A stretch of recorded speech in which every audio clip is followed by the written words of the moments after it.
Dobrodošli v zgodbi Artemija Dzatija. Artemij Dzati se je rodil 12. oktobra 1880 v Boretu, majhnem kraju v pokrajini Emilija-Romagna na severu Italije. Starša sta se imenovala Albina Vecchi in Alojzij Dzati. Bil je tretji otrok od 8. Vsa družina se je posvečala obdelavi polj, vendar so jo težak življenjski položaj in posledice vojn pahnili v revščino.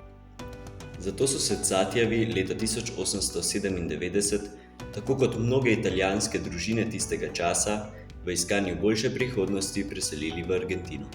Naselili so se v mestu Bahia Blanca na severu argentinske Patagonije.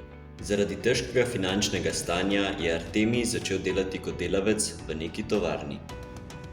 Daleč od svoje domovine je Artemij začel zahajati v župnijo, ki so jo vodili salezijanci, ter se posvečali revnim in bolnim. Tam je spoznal Don Boscovo življenje ter spletel prijateljstvo z župnikom Karlom Cavallijem. Ob njem je Artemij začel razmišljati o salezijanskem poklicu. Ko je bil star 20 let, je kljub velikim naporom prišel v salezijanski zavod v Bernal in začel z osnovnim študijem. Ob vseh naloženih odgovornostih je prevzel tudi skrb za mladega duhovnika, ki je zbolel za tuberkulozo. Žal je za to boleznijo zbolel tudi Artemij. Da bi se pozdravil, so ga leta 1902 poslali v bolnišnico svetega Jožefa v Viedmo, ki so jo prav tako vodili salezijanci. Tam se je srečal z Zefirinom Namuncurajem, ki je prav tako prišel na zdravljenje. Z obljubo, da bo svoje življenje posvetil bolnikom in spodbudo direktorja bolnišnice, salezijanca Eurazija Goroneja, se je Artemij z molitvijo za ozdravitev zatekel k Mariji Pomočnici.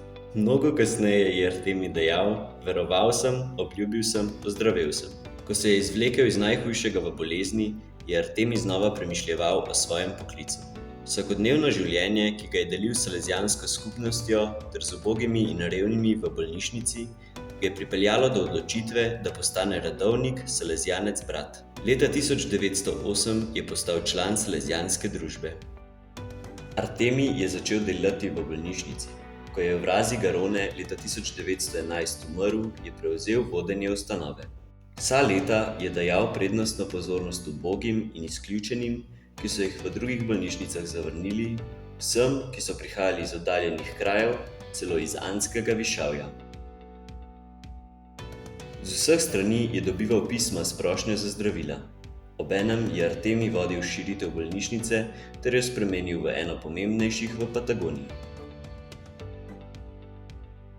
Artemij se je odlikoval po preprostosti, skromnosti, veselju in pripravljenosti. V vsakem bolniku je videl samega Jezusa, bodisi v tistih, ki so prišli v bolnišnico, kakor v tistih, ki jih je na svojem kolesu obiskoval po Viedmi. Pozoren do potreb prebivalcev, si je pridobil naziv farmacevta, nato pa še licenco medicinskega brata. Artemij ni deloval sam. V bolnišnici je imel zdravnike, medicinske sestre, prostovoljce in hčere Marije Pomočnice. Tu je bila še salezijanska redovna skupnost, s katero je delil življenje, delo in molitev. Leta 1934 je Artemija doletela čast, da je potoval v Italijo, kjer se je udeležil razglasitve Don Bosca za svetnika. Celotno mesto Viedma se je veselilo tega dogodka. Leta 1941 se je Artemij soočil z žalostno resnico, da mora zapustiti bolnišnico, ki ji je posvetil 40 let življenja. Bolnike so premestili v neko salezijansko šolo zunaj mesta.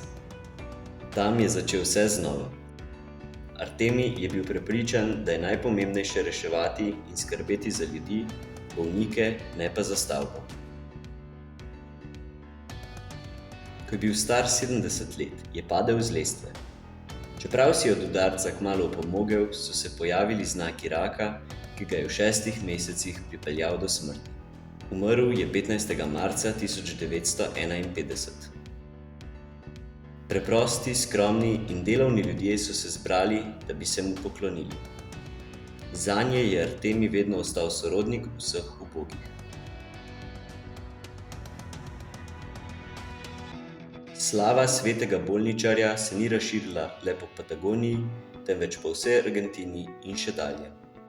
Čez čas je to priznala tudi cerkev, Najprej ga je razglasila za blaženega, nato pa za svetnika.